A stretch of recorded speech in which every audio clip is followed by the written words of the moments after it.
Assalamualaikum warahmatullahi wabarakatuh.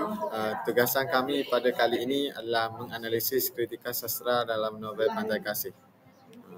Tertinggi penghargaan kepada pensyarah kami iaitu Encik Amir Hamzah bin Yaakob. Assalamualaikum warahmatullahi wabarakatuh. Nama saya Hajar Fatni binti Muhammad Rudaini dari Unit Bahasa Melayu 1. Baiklah, ini merupakan wajah-wajah ahli kuliah kami iaitu saya sendiri, Muhammad Rizwan bin Zuraidi dari Unit BM1. Dan di sebelah kanan kiri saya, Nama saya Nur Isyani binti Ruzi. baiklah, ini merupakan novel Pantai Kasih yang akan kami kritik yang diterbitkan oleh Al-Mahnudin pada tahun 1985. Untuk kritikan pada novel ini, kami akan kritik berdasarkan 6 aspek. Iaitu aspek pertama, kritikan sanjungan. Yang kedua, kritikan teguran. Yang ketiga, kritikan saranan. Yang keempat, kritikan pendekatan. Yang kelima, kritikan penganalisian. Dan yang keenam, kritikan penilaian. Baiklah, yang pertama ialah sinopsis bagi novel Pantai Kasih, iaitu novel ini menceritakan tentang Raiha yang merupakan seorang doktor muda yang terpaksa melalui pelbagai bentuk cabaran sebelum berjaya menjadi sebagai seorang doktor pakar bedah.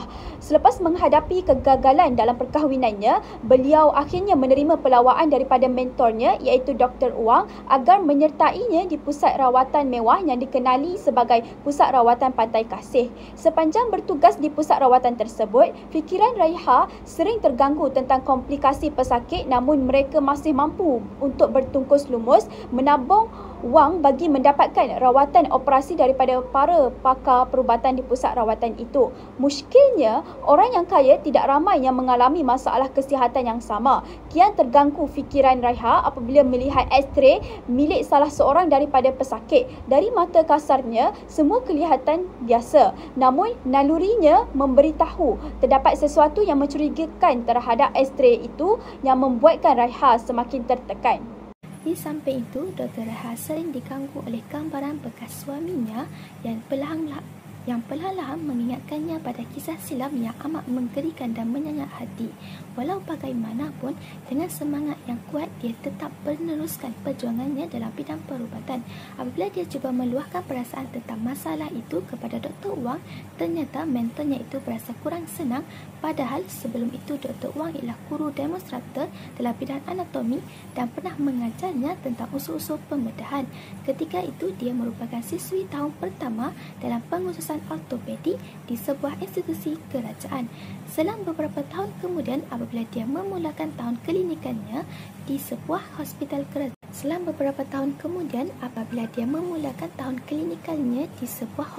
kerajaan, dia pernah beberapa kali membantu Dr. Wang di bilik pembedahan serta kerap mengiringi lelaki itu ke ceramah perubatan dan program lain. Malah hatinya pernah terpaut pada doktor kaca itu, biarpun lelaki tersebut mungkin tidak menyedari kewujudannya. Pada waktu itu, selain sebagai mentor, Dr. Wang ialah doktor nombor 1 di hatinya. Baiklah, kritikan yang pertama yang terdapat dalam novel ini ialah kritikan sanjungan. Apakah yang dimaksudkan dengan kritikan sanjungan? Kritikan sanjungan bermaksud pernyataan rasa kagum terhadap orang lain. Kritikan ini memuji karya dan pengarangnya yang berupaya menghasilkan pemikiran bernas serta dapat menampilkan elemen karya yang menarik. Bukan itu sahaja, kritikan sanjungan ini sering digunakan untuk mengangkat dan memperkenalkan karya-karya sastera yang dianggap penting dan berpengaruh. Misalnya, karya-karya klasik dalam sejarah sastera Melayu.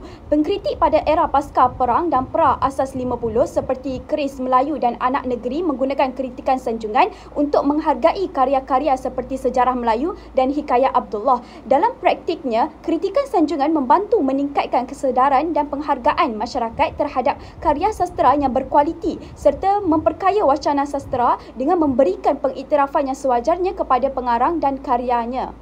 Baiklah, seterusnya kita teruskan pula dengan analisis kritikan sanjungan yang terdapat dalam novel Pantai Kasih, iaitu novel Pantai Kasih karya Azmah Nordin menarik untuk diperkatakan kerana ia mengetengahkan persoalan psikologi dan emosi manusia dalam konteks kehidupan moden, khususnya dalam dunia perubatan. Novel ini berfokus kepada konflik dalaman watak utama iaitu Dr. Raiha yang terperangkap antara trauma masa lalunya dan cabaran profesional sebagai seorang doktor.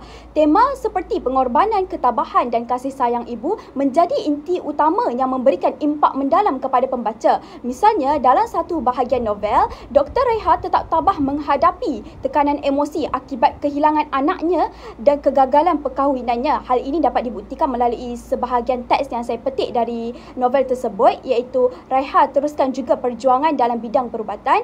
Oleh semangatnya yang kuat, dia teruskan juga perjuangannya. Bukan itu sahaja, watak-watak dalam novel ini juga dapat ditafsirkan secara simbolik. Contohnya, Dr. Raiha yang melambangkan kekuatan wanita moden yang menghadapi cabaran hidup dengan keberanian dan prinsip. Selain itu, konflik antara Raiha dan bekas suaminya pula mencerminkan cabaran sosial dalam mempertahankan nilai keluarga di tengah-tengah perubahan zaman. Seterusnya, latar hospital dalam novel ini bukan sekadar ruang fizikal tetapi juga simbol kepada kompleksiti kehidupan manusia dan juga sebagai tempat kehidupan dan kematian bertemu. Di samping itu, novel ini juga berjaya mengangkat persoalan moral dan etika melalui watak-wataknya. Contohnya, Dr. Wang yang materialistik mencerminkan dilema profesionalisme dalam dunia perubatan moden. Dialog-dialog antara watak sering membawa persoalan penting tentang tanggungjawab, seperti yang saya petik sebahagian daripada teks melalui novel Pantai Kasih, iaitu adakah kita benar-benar menjadi doktor untuk menyelamatkan nyawa atau sekadar mengejar nama atau kekayaan? Baiklah, secara keseluruhannya, novel Pantai Kasih adalah sebuah karya yang berani menyentuh isu-isu sensitif sambil memberikan ruang kepada pembaca untuk merenung makna kehidupan. Novel ini bukan sahaja menghiburkan tetapi turut mendidik pembaca tentang pentingnya nilai kemanusiaan dan kasih sayang dalam menghadapi cabaran hidup. Baiklah, saya akan menganalisis kritikan yang kedua, iaitu kritikan teguran dalam novel Pantai Kasih. Baiklah, sebelum itu, kita perlu tahu apa itu maksud kritikan teguran. Kritikan teguran ni, dia merujuk kepada suatu bentuk penilaian atau ulasan yang diberikan terhadap sesuatu karya, tindakan atau perilaku dengan tujuan untuk memberikan maklum balas, pembetulan atau cadangan supaya ia dapat diperbaiki atau dipertingkatkan. Kritikan teguran ni bukan sekadar menunjukkan kelemahan atau kesilapan, tapi ia juga memperbaik sesuatu perkara. Novel ini mengkritik sikap segelintir doktor yang lebih mementingkan keuntungan daripada tanggungjawab mereka terhadap pesakit. Watak Dr. Wang, iaitu pemilik pusat rawatan Pantai Kasih, digambarkan sebagai seseorang yang tamak dan hanya memikirkan keuntungan material. Dia sanggup menggunakan peralatan perubatan murah tanpa mempedulikan kualiti rawatan yang diberikan kepada pesakit. Dr. Wang lebih mengutamakan imej hospitalnya daripada kesejahteraan pesakit. Sebagai contoh, kes Uno Sirong, seorang pesakit muda yang menjalani 6 kali pembedahan tetapi tetap gagal diselamatkan akibat kelalaian dan ketidakprihatinan pihak hospital. Kritikan ini menonjolkan bagaimana ketamakan boleh membawa kepada pengabaian nilai kemanusiaan dalam profesen perubatan. Bagi menyokong pernyataan di atas, saya sertakan contoh ayat. Pendedahan demi pendedahan dilakukan ke atas Uno Sirong tetapi semuanya gagal. Wang insurans keluarganya habis begitu saja, tanpa hasil yang diharapkan. Melalui pemikiran ini, hal ini mencerminkan realiti hospital swasta yang kadang-kala lebih mementingkan keuntungan daripada memberikan rawatan berkualiti kepada pesakit. Ia juga menyindir sistem kesihatan yang tidak adil kepada golongan yang kurang mampu. Ketiga, kritikan saranan. Kritikan saranan bermaksud cadangan atau pembaikan terhadap kelemahan dalam karya berdasarkan aspek bahasa, jalan cerita, pembangunan watak dan unsur moral dalam karya. Dalam konteks kesatuan berbahasa, kritikan ini juga akan meneliti sama ada novel ini menampilkan penggunaan bahasa yang bersesuaian dengan norma budaya dan adab kesatuan dalam komunikasi. Menurut Rahman Syahari 2001, kritikan sastera bukan sekadar menilai karya secara subjektif tetapi harus berasaskan analisis mendalam terhadap bahasa, estetika dan mesej yang ingin disampaikan oleh pengarang. Analisis kritikan saranan dalam novel Pantai Kasih. Pertama, dalam aspek gaya bahasa. Novel ini menggunakan bahasa yang agak puitis dan berkias, tetapi dalam beberapa bahagian, bahasa sinis dan sindiran juga digunakan yang menunjukkan tiada kesatuan berbahasa. Hal ini juga boleh menimbulkan rasa kurang selesa dalam kalangan pembaca muda. Contoh petikan dalam novel Pantai Kasih, kita ini doktor, bukan pelayan yang perlu tersenyum sepanjang masa. Aku bukan hipokrit. Beberapa perkataan dan ayat yang digunakan menggambarkan emosi yang kuat tetapi tidak semua sesuai dalam konteks nilai kesatuan bahasa dalam bahasa Melayu. Oleh itu, saranan untuk gaya bahasa adalah bahasa perlu lebih bersederhana dan jelas supaya novel ini lebih mudah difahami oleh pelajar sekolah menengah tanpa mengurangkan keindahan bahasa sastera. Penggunaan bahasa yang lebih santun dan neutral dalam menggambarkan konflik supaya mesej yang disampaikan tidak bercampur dengan emosi yang boleh mempengaruhi persepsi pembaca terhadap watak. Kritikan saranan yang kedua adalah pembangunan watak. Watak utama ialah Dr. Raiha digambarkan sebagai seorang doktor yang profesional tetapi mengalami banyak tekanan psikologi. Namun, wataknya kadang-kadang tidak konsisten dalam menunjukkan sifat kesatuan dalam pertuturan. Watak-watak lain seperti Dr. Wang dan beberapa doktor lain ditampilkan sebagai individu yang sinis dan egoistik, iaitu kurang menunjukkan kesatuan dalam komunikasi profesional. Contoh petikan yang dapat dipetik dalam novel Pantai Kasih adalah, aku sudah banyak pengalaman, tak perlu ikut cakap kau yang baru setahun jagung. Saranan untuk pembangunan watak ini adalah perlu lebih seimbang dan realistik supaya pembaca dapat melihat sisi kemanusiaan yang lebih jelas dalam profesion perubatan. Dialog antara watak sebaiknya lebih bersifat santun dan menghormati, terutama dalam menggambarkan hubungan sesama rakan sekerja dan masyarakat. Kritikan saranan yang ketiga adalah struktur plot. Novel ini menggunakan plot yang melompat-lompat menyebabkan beberapa babak sukar difahami. Kaedah imbas kembali digunakan secara meluas yang menyebabkan pembaca menjadi kurang jelas dari segi susunan ceritanya. Contoh yang dapat dipetik dalam novel Pantai Kasih adalah, aku masih ingat hari itu, hari di mana semuanya berubah. Tetapi mengapa aku rasa seperti ini semua sudah ditakdirkan? Okey, di sini aku masih ingat hari itu menggunakan kaedah imbas kembali. Berakhiran novel yang angkat terkatun juga boleh menyebabkan pembaca berasa tidak puas hati dengan perjalanan cerita. Saranan untuk struktur plot ini adalah susunan plot boleh diperbaiki dengan mengikut susunan jalan cerita yang lebih jelas antara babak supaya membaca lebih mudah mengikuti aliran cerita. Penulis boleh memberikan penamat yang lebih baik dengan menutup konflik utama dengan lebih kemas, bukan sekadar membiarkan pembaca membuat kesimpulan sendiri. Baiklah, kritikan seterusnya ialah kritikan pendekatan. Apakah yang dimaksudkan dengan kritikan pendekatan? Kritikan pendekatan dalam konteks kesusasteraan merujuk kepada proses penilaian dan analisis sesebuah karya berdasarkan aspek-aspek tertentu seperti teori, metodologi dan kriteria yang sistematik. Menurut Muhammad Daud Muhammad 2022, kritikan merupakan sebuah pendekatan yang digunakan untuk menilai sebuah teks sastera dengan mempertimbangkan aspek-aspek seperti nilai sastera, bahasa dan elemen kemanusiaan. Seterusnya ialah pendekatan kritikan yang berkembang di tanah air ialah pendekatan intrinsik, pendekatan ekstrinsik, pendekatan moral, pendekatan psikologi, pendekatan sosiologi dan pendekatan archetype. Seterusnya ialah apakah yang dimaksudkan dengan pendekatan-pendekatan yang telah saya bincangkan sebentar sahaja tadi, iaitu yang pertama ialah pendekatan intrinsik yang merujuk kepada pendekatan terhadap unsur-unsur dalaman yang membina karya sastera seperti plot, watak dan perwatakan, latar, sudut pandangan dan gaya bahasa. Seterusnya ialah pendekatan ekstrinsik yang membawa maksud, pendekatan yang memberi fokus terhadap memanfaatkan ilmu bantu bukan sastera iaitu sejarah, agama, psikologi, politik dan sosiologi. Seterusnya ialah pendekatan moral iaitu yang bermaksud penelitian terhadap nilai-nilai moral dan agama. Kajian ini difokuskan terhadap perilaku watak yang ditampilkan oleh pengarang. Seterusnya ialah pendekatan sosiologi yang memberi maksud kepada tumpuan terhadap tiga aspek utama iaitu pengarang, karya dan masyarakat. Seterusnya ialah pendekatan pendekatan arketaip yang menjurus kepada kepercayaan dan pegangan hidup sesebuah masyarakat. Dan akhir sekali ialah pendekatan psikologi yang ditumpukan kepada 4 aspek yang saling berkaitan dan melibatkan pengarang, watak dan pembaca. Seterusnya ialah analisis kritikan pendekatan dalam novel Pantai Kasih, iaitu novel Pantai Kasih karya Azmah Nordin syarat dengan unsur moral yang dapat dilihat melalui watak-watak dan jalan ceritanya. Contohnya, aspek moral yang menonjol dalam novel ini adalah ketabahan dan pengorbanan seorang ibu. Dalam novel ini, Dr. Raiha yang merupakan simbol ketabahan seorang wanita yang menghadapi pelbagai dugaan.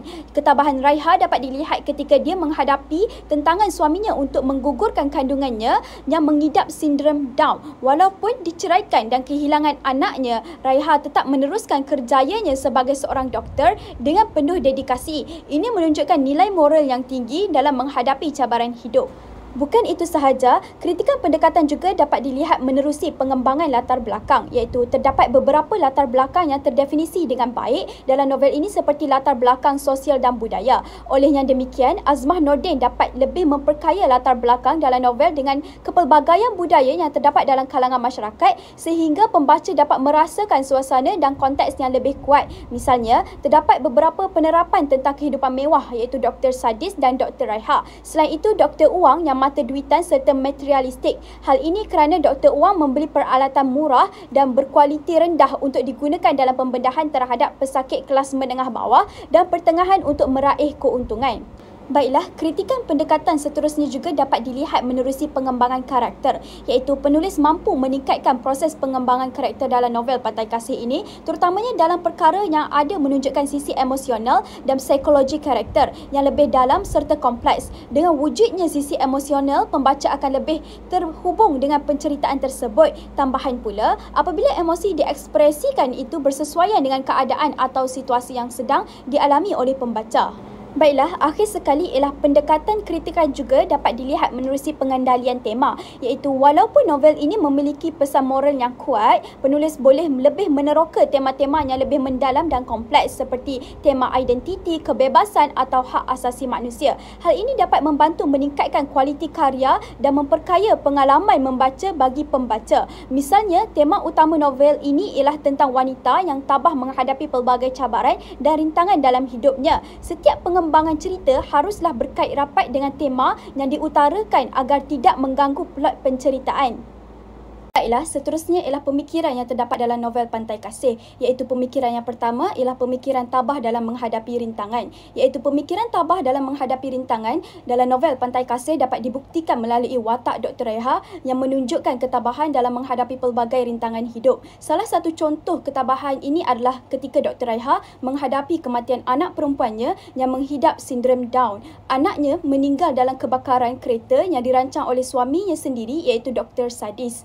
Meskipun mengalami kesedihan yang mendalam, Dr. Raiha tetap tabah dan menerima kematian anaknya dengan reda dan menganggapnya sebagai takdir. Baiklah, pemikiran seterusnya ialah pemikiran kepentingan diri melebihi kepentingan masyarakat, iaitu pemikiran ini digambarkan melalui watak Dr. Uwang yang lebih mementingkan keuntungan peribadi daripada kepentingan masyarakat. Hal ini tercermin dalam caranya mengelola pusat rawatan Pantai Kasih dengan memberi fokus hanya kepada keuntungan tanpa mengambil berat kesihatan dan kesejahteraan para pesakit.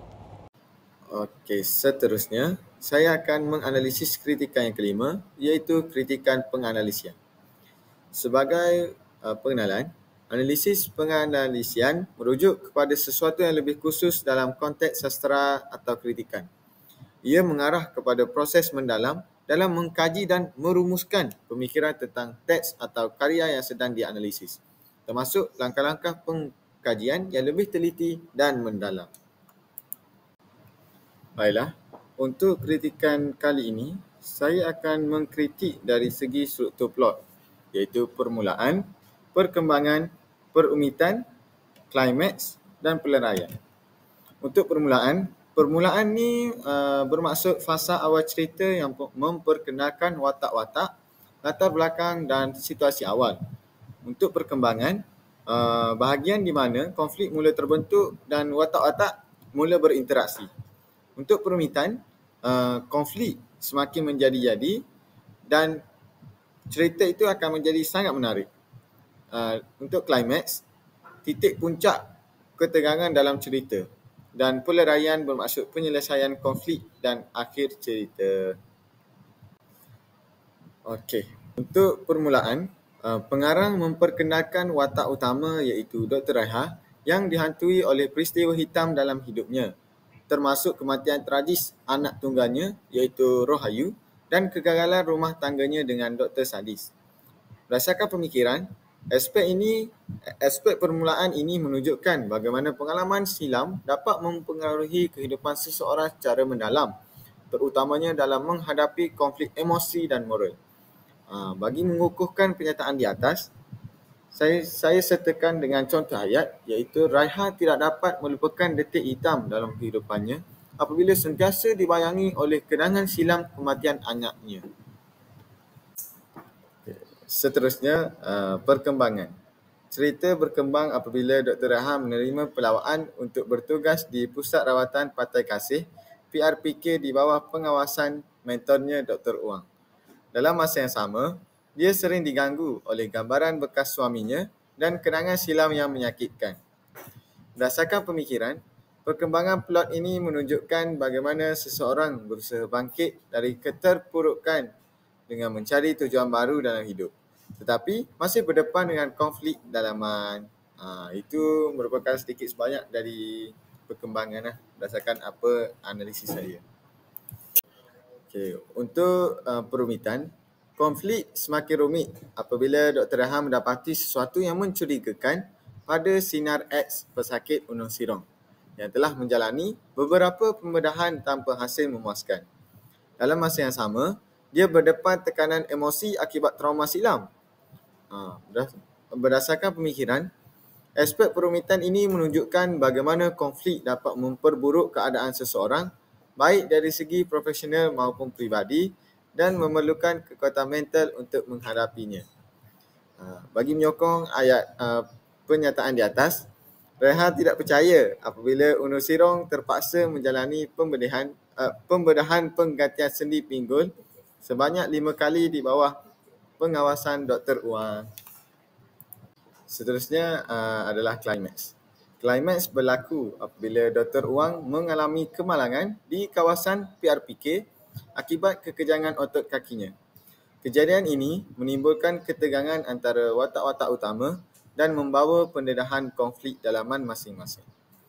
Berdasarkan pemikiran, klimaks ini menunjukkan bagaimana peristiwa tidak terduga dapat mengubah kehidupan seseorang secara drastis dan memaksa mereka menghadapi realiti yang tidak diinginkan. Bagi menyokong pernyataan di atas, contoh ayat, kemalangan Dr. Wang di kawasan Pusat Rawatan Pantai Kasih akibat lutut kakinya yang kejang menjadi titik kemuncak cerita. Yang terakhir adalah peleraian. Peleraian novel ini menunjukkan bagaimana Dr. Raiha berusaha menghadapi trauma dan konflik hidupnya dengan tabah. Meskipun luka emosinya belum sembuh sepenuhnya, Dr. Raiha memaafkan Felicia Landosi yang terlibat dalam kematian anaknya. Berdasarkan pemikiran, aspek peleraian ini menekankan pentingnya memaafkan dan menerima takdir sebagai cara untuk melepaskan diri dari beban emosi dan memulakan kehidupan baru. Contoh ayat, walaupun dihantui oleh kenangan silam, semangat Raiha yang kuat membolehkannya meneruskan perjuangan dalam bidang perubatan. Kritikan sastera yang keenam adalah kritikan penilaian. Definisi kritikan penilaian ialah analisis objektif terhadap kelebihan dan kekurangan novel berdasarkan aspek tema, pemikiran, nilai moral dan kesesuaian dengan khalayak pembaca. Menurut Muhammad Haji Saleh 1993, kritikan sastera perlu melihat karya sebagai refleksi masyarakat dan budaya, di mana nilai-nilai yang diketengahkan perlu memberi impak positif kepada pembaca. Dalam konteks novel Pantai Kasih, analisis ini akan memberi tumpuan kepada bagaimana novel ini menonjolkan nilai kesatuan dalam bahasa dan pemikiran. Analisis kritikan penilaian yang pertama adalah dalam aspek tema dan nilai murni. Novel Pantai Kasih menampilkan tema profesionalisme dan dilema dalam dunia perubatan yang merupakan tema unik dalam sastera Melayu. Nilai murni yang diketengahkan dalam novel ini adalah ketekunan, pengorbanan dan perjuangan dalam kehidupan. Tetapi ada juga unsur egoisme dan konflik dalaman yang menjadikan novel ini lebih kompleks. Contoh petikan dalam novel Pantai Kasih adalah menjadi doktor bukan hanya menyelamatkan nyawa tetapi juga mempertahankan maruah. Sini menunjukkan bahawa nilai ataupun unsur egoisme. Penilaian untuk tema dan nilai murni ini adalah novel ini berjaya mengangkat dunia perubatan sebagai latar utama, memberikan gambaran realistik tentang cabaran seorang doktor. Namun, dalam beberapa bahagian, nilai kesantunan kurang ditonjolkan apabila watak-watak sering bertutur dengan nada sinis dan beremosi tinggi. Analisis kritikan penilaian yang kedua adalah penggunaan bahasa. Penulis menggunakan bahasa yang kaya dengan metafora menjadikan novel ini bersifat puitis dan mendalam. Namun, ada beberapa penggunaan bahasa yang agak kasar dalam dialog watak tertentu yang boleh mencerminkan kurangnya kesantunan berbahasa dalam komunikasi. Contoh petikan dalam novel Pantai Kasih yang menunjukkan kritikan atau sindiran yang tajam adalah kalau takut gagal, jangan jadi doktor. Pergi jual goreng pisang di tepi jalan. Okey, di sini petikan ini menunjukkan novel ini menggunakan komunikasi atau penggunaan bahasa yang kurang santun dan berbentuk sindiran tajam dan kritikan langsung.